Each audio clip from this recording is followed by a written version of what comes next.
Les taxis sont-ils en train de vivre leurs derniers jours? Rien que dans la capitale, ils sont 50 000 chauffeurs à peiner chaque jour à trouver des clients. Car depuis 2 ans, la mode, c'est les VTC.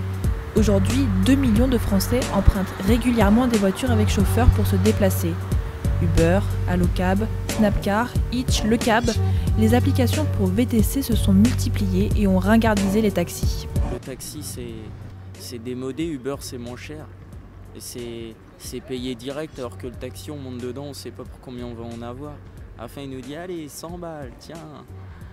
C'est beaucoup moins cher, on a un meilleur service. En plus, les taxis, la plupart du temps, ils nous font faire des détours pour faire plus d'argent. Là, au moins, on sait à l'avance combien on paye. Et on a souvent des petits bonbons, le chauffeur est sympa, enfin, tout pourrait être bien, quoi. Cette nouvelle mode n'a pas été sans conséquences. Pratique et peu cher, les VTC présentent une formule attrayante avec son prix fixe prévu à l'avance.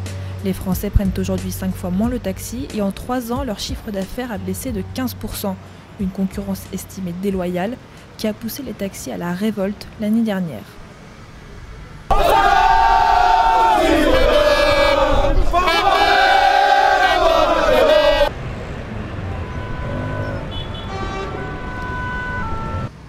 Alors pour apaiser les tensions, l'État a lancé la plateforme Le Taxi. Le principe est le même que pour les VTC.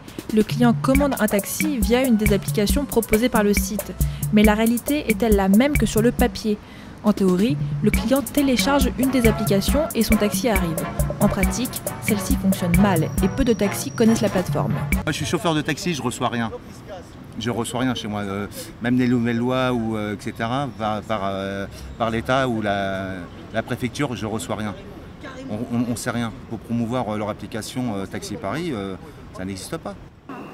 Donc quand on cherche le point taxi dans les applications, la première chose qu'on voit, c'est Uber, chauffeur privé et beaucoup de jeux. Voilà, les applications pour taxi arrivent largement après, comme Zaléou. Pas de publicité, même sur les portières, la communication des taxis est encore loin de celle des VTC. Nous devons nous battre pour la jeunesse française. C'est un moyen Et un vrai service qui permet à des jeunes qui veulent rentrer à des heures tard de la nuit. Passer les obstacles de la plateforme, comment fonctionnent les applications? Après avoir appelé un taxi, il faut attendre parfois plus de 10 minutes que l'un d'entre eux accepte la course. Dans le taxi, le compteur démarre à 0, mais le prix n'est pas fixé d'avance. Peu de clients répondent à l'appel, mais les chauffeurs utilisateurs sont optimistes. C'est un nouveau système, il faudra attendre que ça fonctionne. Ça a commencé déjà à fonctionner, mais il faut attendre du temps que ça soit bien appliqué. C'est-à-dire, qu'est-ce qui manque? Appliqué par les clients. Il faut que les clients appliquent l'appli paiement. Premier malus, à l'arrivée, le prix de la course est le même que celui pour un taxi ailé dans la rue.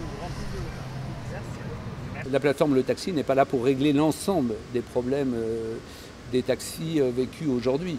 C'est un moyen, sauf que c'est un moyen moderne et c'est un moyen surtout qui permettra d'avoir d'autres relations avec la clientèle. La plateforme a coûté 250 000 € à l'État. Chaque année, 500 000 € vont s'y ajouter. Le but, améliorer le site pour assurer la survie des taxis.